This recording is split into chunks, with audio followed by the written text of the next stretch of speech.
ഭൂമിയിലെ ഏറ്റവും ഉയർന്ന കൊടുമുടിയായ എവറസ്റ്റിനെ മുഴുവൻ ഈ കുഴിയിലേക്കിട്ടാലും അതിൻ്റെ മുകളിൽ ഇപ്പോഴും 2 കിലോമീറ്ററിലധികം വെള്ളം ബാക്കിയാകും. ഈ ഇരുണ്ട ആഴത്തിൽ എന്താണ് ഒളിഞ്ഞിരിക്കുന്നത്? മനുഷ്യൻ അവിടെ എന്താണ് കണ്ടത്? ഇന്ന് നമുക്ക് മരിയാന ട്രഞ്ചിൻ്റെ ഏറ്റവും ഭയപ്പെടുത്തുന്ന രഹസ്യങ്ങൾ അറിയാം. എന്താണ് Mariana Trench? Mariana Trench Pacific സമുദ്രത്തിലാണ്.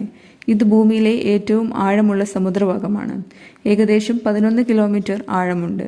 ഏറ്റവും ആഴമുള്ള ഭാഗം ചലഞ്ചർ ഡീപ്പ് എന്നാണ് അറിയപ്പെടുന്നത്. അവിടെ സൂര്യപ്രകാശം ഒരിക്കലും എത്തുന്നില്ല. ഇത്രയും ആഴത്തിൽ എന്താണ് അവസ്ഥ എന്ന് നിങ്ങൾക്കറിയാമോ? പൂർണ്ണമായ ഇരുട്ട്, താപനില ഏകദേശം 1 മുതൽ 4 ഡിഗ്രി സെൽഷ്യസ് വരെ, മർദ്ദം സാധാരണ അന്തരീക്ഷ മർദ്ദത്തേക്കാൾ 1000 മടങ്ങിലധികം. സാധാരണ മനുഷ്യൻ അവിടെ എത്തിയാൽ പ്രത്യേക സബ്മേഴ്സിബിൾ ഇല്ലാതെ അതിജീവിക്കാൻ കഴിയില്ല. അവിടെ ജീവികൾ ഉണ്ടാകുമോ? Angler fish, snail fish, giant ആംഫിപ്പോഡുകൾ, സീ ക്യുക്കുംബർ, ചെറുജീവികളും ബാക്ടീരിയകളും. ഇവയിൽ പലതും സ്വന്തം ശരീരത്തിൽ പ്രകാശമുണ്ടാക്കുന്ന ബയോലൂമിനൻസ് ഉപയോഗിക്കുന്നു. പ്ലാസ്റ്റിക് മാലിന്യങ്ങൾ പോലും അവിടെ കണ്ടെത്തിയിട്ടുണ്ട്. പുതിയ ജീവിവർഗങ്ങൾ ഇപ്പോഴും കണ്ടെത്തിക്കൊണ്ടിരിക്കുന്നു. ചില ജീവികൾക്ക് അതിശക്തമായ മർദ്ദത്തിലും ജീവിക്കാൻ കഴിയുന്ന പ്രത്യേക ശരീരഘടനയുണ്ട്. ആരൊക്കെയാണ് അവിടെ എത്തിയത്?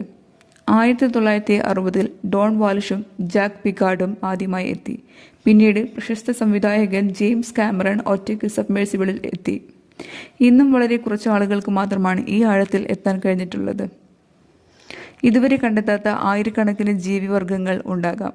പുതിയ മരുന്നുകൾക്ക് സഹായകരമായ സൂക്ഷ്മജീവികൾ ഉണ്ടാകാമെന്ന് ശാസ്ത്രജ്ഞർ കരുതുന്നു. സമുദ്രത്തിൻ്റെ വലിയൊരു ഭാഗം ഇപ്പോഴും പൂർണ്ണമായും പഠിച്ചിട്ടില്ല. മനുഷ്യൻ ചന്ദ്രനിൽ പോയിട്ടുണ്ടെങ്കിലും സ്വന്തം ഭൂമിയിലെ സമുദ്രത്തിൻ്റെ ഏറ്റവും ആഴമുള്ള ഭാഗത്തെക്കുറിച്ച് ഇപ്പോഴും വളരെ കുറച്ചേ അറിയൂ. അതുകൊണ്ടാണ് മരിയാന ട്രഞ്ച് ഇന്നും ലോകത്തിലെ ഏറ്റവും വലിയ ശാസ്ത്രീയ രഹസ്യങ്ങളിൽ ഒന്നായി തുടരുന്നത്.